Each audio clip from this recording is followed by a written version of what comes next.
ওয়ালাইকুম আসসালাম রহমতুল্লাহ বরকাত। একজন মুসলমান ইবাদতকে আবার জীবনের গুনাহ করে।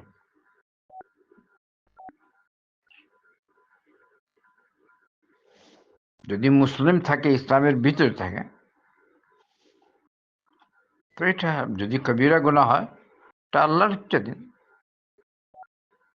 আল্লাহ রহম যদি করতে চান রহম করবেন, না যে শাস্তি দিবেন, উপযুক্ত শাস্তি পাওয়ার পর জাহান্নাম থেকে বের হবে। বুঝছেন? কিন্তু সে তো দিন থেকে হারেই না। যত বড়ই কবিরা গুনাহগার হোক, যতক্ষণ পর্যন্ত দিনের ভিতরে থাকবে, দিন থেকে খারিজ হবে না। সে একদিন না একদিন জান্নাতে যাবেই, এটা নিশ্চিত। বাকি কবিরা গুনাহ ক্ষমা করা না করা এটা আল্লাহর ইচ্ছাতে। কিন্তু আল্লাহর রহমতের বান্দা সবসময় আশা রাখবে, যত বড়ই পাপী হোক আল্লাহর রহমতের আশা রাখবে। কখনো বান্দা আল্লাহর রহমত থেকে নিরাশ হবে না। কিন্তু কথা হচ্ছে, আপনি এরকম থাকবেন কেন? আপনি দ্রুত তওবা করবেন, এই পাপে থাকবেন না। গুনাহ খাতা আছে, ছেড়ে দিন। কারণ আপনি তো নিশ্চিত না আল্লাহ আপনার রহম করবে। আল্লাহ আদল ইনসাফ করবেন, রহম করবেন তার উপর যে সেটার উপযোগী। আপনি এখানে নিজে স্বেচ্ছায় গুনাহ খাতা চালিয়ে যাচ্ছেন, আবার বলছেন আল্লাহ করিম। না, এটা হয় না। তওবা করুন। ইয়া আইয়ুহাল্লাযীনা আমানু তুবু ইলাল্লাহি তাওবাতান নাসুহা। আল্লাহ বলেছেন, হে ঈমানদারগণ, তোমরা আল্লাহর দিকে সত্যিকারে তওবার মাধ্যমে রুজু করো। তো আমরা যারা মুমিন, আমাদেরকে বলছে আল্লাহ পাক, তওবা করি আমরা। গুনাহ করছি, গুনাহ ছেড়ে দিই। অন্যের হক আছে, আমার উপর হক দিয়ে দেই।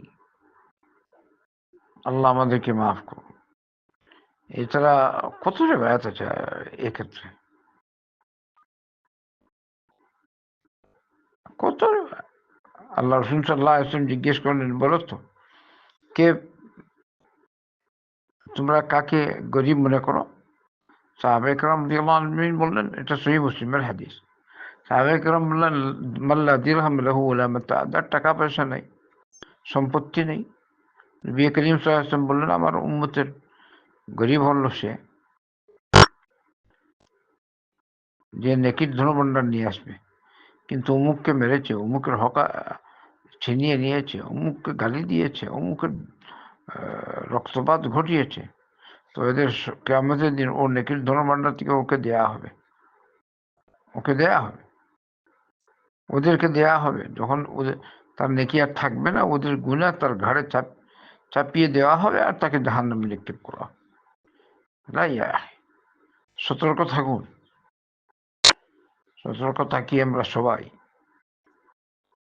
আপনি না, আমি না, আমরা সকলে। আল্লাহ আমাদেরকে মাফ করুন। আমার কাজ আমি করি, আমি বলবো না আল্লাহ করি, এবার আল্লাহ নাফরমানি করতে থাকবো না। তবে কথা এইটা, যে কখনো যেন মুমিন বান্দা আল্লাহর রহমত থেকে নিরাশ না হয়, এইটা সহি। কিন্তু আপনার কাজ আপনি করেন, আপনার করণীয়, আপনি দ্রুত আল্লাহর দিকে ফিরে আসেন। সত্যিকারের তওবা করুন। সত্যিকারের তওবা কিরকম হয়? নিয়ত খালিস করা, গুনাহ ছেড়ে দেয়া,